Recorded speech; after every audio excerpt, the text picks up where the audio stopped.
Salut les légendes, bienvenue sur Nightprint. Si vous avez cliqué sur cette vidéo, c'est sûrement parce que vous connaissez Mobile Legends Bang Bang.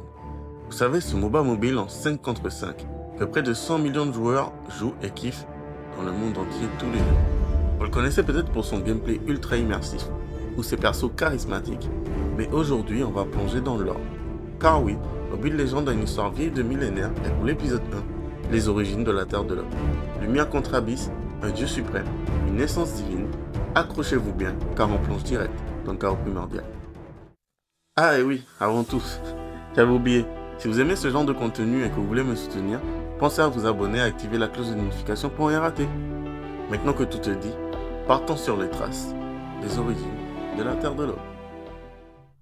Au commencement, il n'y avait rien. Puis, après la naissance du cosmos, surgit le Dieu unique, le Créateur absolu. D'un geste, il forgea la Terre de l'Aube, notre Land of Dawn. Un monde brut où ne régnaient que deux forces primordiales, la lumière, l'ordre pur, et les ténèbres, le chaos destructeur. Mais le Dieu unique ne s'arrêta pas là. Il donna vie à deux jumeaux divins. Le Seigneur de la lumière, monté sur des lions d'or et des tigres célestes, vêtu d'armure blanche et dorée, et le Seigneur de l'abysse, chevauchant panthère noire et loup géant, drapé de ténèbres indigo.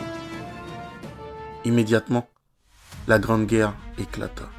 Armée de lumière contre horde de l'abysse, la terre de l'Aube devient un champ de bataille fumant, dévasté par la foudre et les flammes. La force brute dictait tout. Territoire, esclaves, domination, pas de pitié, pas de paix. La guerre dura des siècles, jusqu'à qu'un couple d'amants maudits ose défier le destin. Orphax, guerrier des ténèbres, et une princesse de la lumière tombèrent amoureux. Trahis par leur maison royale, ils furent à travers la forêt enchantés vers une tribu de mages prophètes qui gardait un artefact légendaire. L'orbe du crépuscule. Créé par le dieu unique lui-même, cet orbe renfermait une énergie infinie capable de tout arrêter. La guerre, la haine, le chaos. Mais elle pouvait aussi tout détruire. En sentant la puissance de cet artefact, le Seigneur de la Lumière ordonna « Ramenez-le-moi » Le Seigneur de l'Abysse, lui, rit d'une voix basse et dit « Cet objet, il me le faut. J'enverrai mes armées le récupérer. » Une bataille éclata dans le village. Les seigneurs s'affrontèrent, le ciel se déchira en noir et blanc. Les armées de lumière et les orbes des ténèbres s'entrechoquèrent avec une violence inouïe. Orphax, lui, faisait tout pour protéger sa femme. Au milieu des flammes, elle accoucha. Une explosion d'énergie jaillit. Une fille, entourée d'un halo or et noir naquit. Lunox, le cadeau du crépuscule. Sa simple venue stoppa net la bataille. Une onde de choc repoussa les armées. Un halo géant aspira l'énergie des seigneurs qui furent temporairement affaiblis. Des années passèrent. Lunox grandit au sein de la tribu de mages prophètes, relogés en secret après la destruction du village.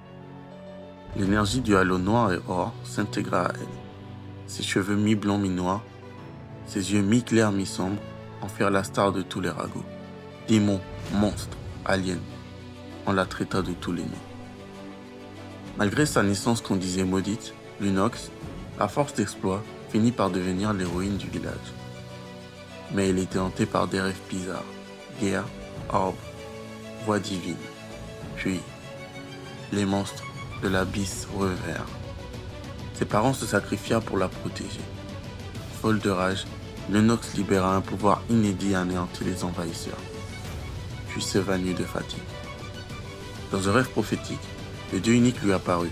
« Tu es mon premier grand cadeau au monde. Béni par l'orbe du crépuscule, tu as la lumière de ta mère et les ténèbres de ton père. Équilibre le monde pour l'éternité. » Ses parents en esprit ajoutèrent « Lunox, accepte, pour nous, pour la terre de l'Aube. » En entendant sa mère lui demander cette faveur, elle s'éveilla immédiatement. L'orbe brilla, mais les armées des seigneurs enragées réapparurent. Lunox absorba tout.